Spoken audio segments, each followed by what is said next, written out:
Vous venez de passer la quarantaine mais votre corps n'est déjà plus ce qu'il était avant. Vous avez quelquefois l'impression de tourner au ralenti. Ou vous prenez du poids et votre qualité de vie semble sensiblement se dégrader. Seriez-vous en train de prendre ces signes comme imputables au fait de prendre de l'âge? Si vous pensez que cela ressemble à votre histoire, alors regardez attentivement cette vidéo jusqu'à la fin. Nous allons voir aujourd'hui que ce que nous prenons pour des signes fatidiques de vieillesse sont avant tout des signaux pour nous encourager à changer nos habitudes. Prendre de l'âge ne signifie pas inévitablement que notre corps s'affaiblisse. C'est seulement le signe que nous avons besoin de changer nos habitudes, avant qu'il ne soit trop tard, pour maintenir une hygiène de vie plus saine et finalement mieux vieillir. Mais alors que faudrait-il que je change dans ma vie? Voici 5 fondamentaux pour apprendre à vieillir mieux et en bonne santé. Bouger quotidiennement. Seule la course à pied, le saut à corde ou encore la musculation seraient des sports. Bien sûr que non. Dès l'âge mûr, et tout particulièrement dès que la quarantaine pointe son nez, il est important de bouger un maximum, dans son quotidien, du matin au soir. Vivre activement chaque jour est beaucoup plus bénéfique que de passer 1 heure dans une salle de sport et le reste de la journée assis. Mais pourquoi bouger continuellement serait le secret de vieillir sainement? Maintenir son corps en activité permet de générer un gain d'énergie pour son quotidien. Permet de diminuer le stress, la dépression, mais aussi d'augmenter la qualité du sommeil. Permet d'augmenter la capacité à récupérer après une maladie et de diminuer le risque d'apparition de maladies chroniques. Essayons, et ce de bonne humeur, de mettre à profit chaque occasion de bouger. Je peux donc faire n'importe quel sport? Non. Le principal enjeu de maintenir une activité physique à l'âge mûr est que celle-ci soit adaptée au changement de notre corps. Plutôt que de faire un sport intensif, augmenter la fréquence de l'activité physique que l'on pratique est plus bénéfique. Cependant, si le sport ou l'exercice que vous pratiquez provoque des douleurs à une quelconque partie du corps, il est indispensable de l'arrêter immédiatement. La devise du sport après la quarantaine est de ne pas faire de mal à son corps. Pratiquer un sport en ignorant les douleurs n'aide absolument pas à vieillir sainement. Et même si vous étiez par le passé aussi fort qu'un roc, acceptez que vous puissiez ne plus l'être maintenant. Ne cherchez pas à dépasser vos limites, mais choisissez un sport adapté à votre corps et votre condition physique. Vous n'avez jamais fait de sport jusqu'à maintenant ou vous êtes actuellement très peu actif? Alors commencez immédiatement une activité physique.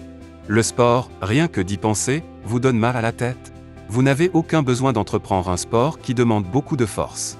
Commencez par monter tous les jours une petite pente douce pendant 10 minutes, ou alors arrêtez d'utiliser l'ascenseur et prenez les escaliers. Devenons des personnes actives et bougeons continuellement.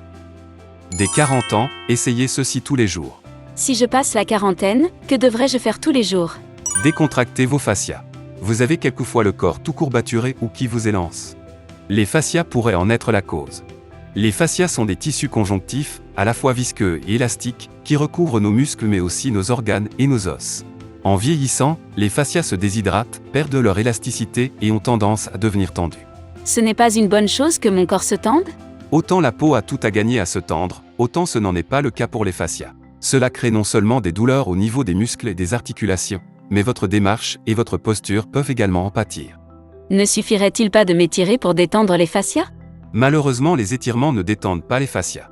Cependant, une chose peut vous permettre de décontracter régulièrement et dans une routine facile vos fascias. Il s'agit du foam roller.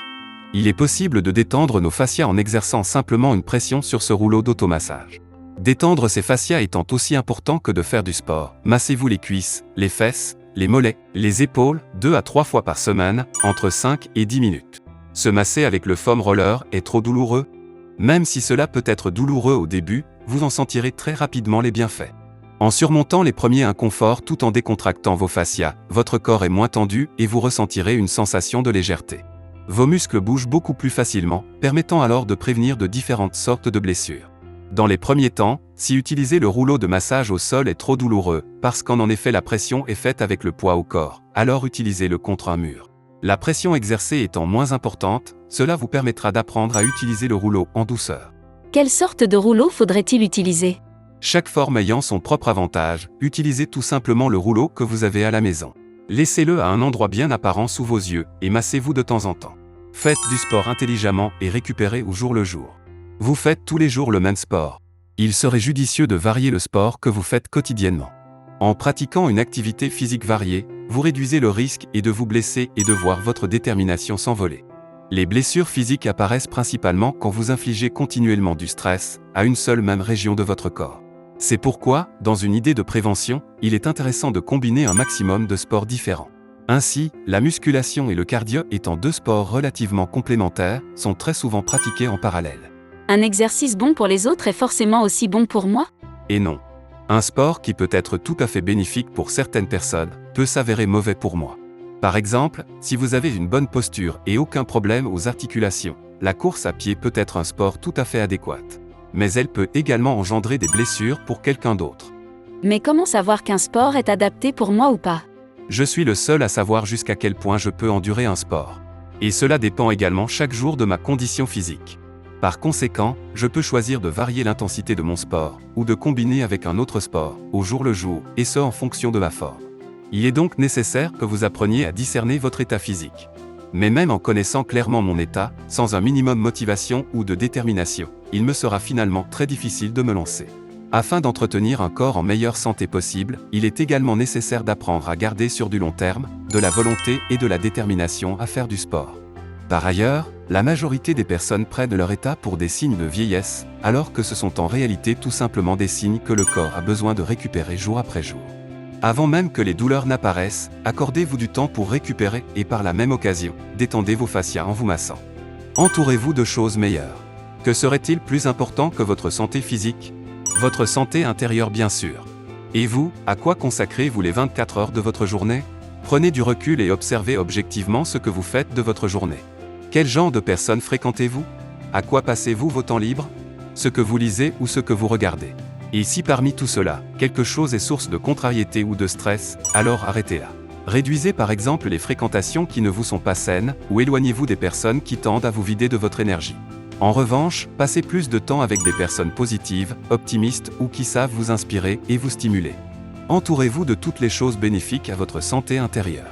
Et vous pourrez, et ce même après l'âge mûr, apprendre à éveiller et à cultiver les meilleures parties de vous-même et en dégager une attitude positive. Une attitude positive a une très grande influence sur la santé physique. Ne l'oubliez pas. Essayez ce que vous n'aviez jamais fait jusqu'à maintenant. Quand avez-vous pour la dernière fois essayé quelque chose de nouveau? À chaque fois que l'occasion se présente, ou que vous en avez le temps, lancez-vous dans quelque chose de nouveau. Réfléchissez à ce qui vous émeut intérieurement. Si les choses que vous comptez faire plus tard s'accumulent, alors mettez-vous-y au plus vite. Ceci vous permettra non seulement de préparer votre futur, mais aussi de rendre votre présent plus riche et plus abondant. Voici parmi tant d'autres, 5 habitudes à adopter au quotidien. Les choix que nous faisons tous les jours ont une grande influence sur notre santé. Même les plus petits choix que je fais impactent ma santé? Cela vous étonne? Autrement dit, par les choix même les plus infimes que je fais, j'ai la possibilité de vivre une vie meilleure et plus saine. Il n'est cependant pas utile de changer d'un seul coup toutes vos habitudes. Observez votre quotidien, et commencez peut-être par changer la manière dont vous concevez la vieillesse, le sport ou l'alimentation. Et parmi toutes ces bonnes habitudes à prendre, choisissez celles qui vous sont le plus utiles. Quand une bonne habitude s'est installée, il devient alors plus facile d'en mettre en place d'autres. Et vous, quelle habitude faudrait-il que vous preniez? Ou de laquelle vous faudrait-il vous débarrasser? Quels que soient les choix que vous fassiez, je vous encourage à changer les choses. Vous avez la force d'améliorer votre qualité de vie et votre quotidien. Des habitudes saines pour une vie saine. Essayons ensemble, je vais moi aussi essayer. Alors pour garder une bonne santé, courage! Si cette vidéo vous a été utile, n'hésitez pas à aimer la vidéo et à vous abonner, pour retrouver d'autres conseils de Dr Vitamine pour prendre soin de votre santé. Merci.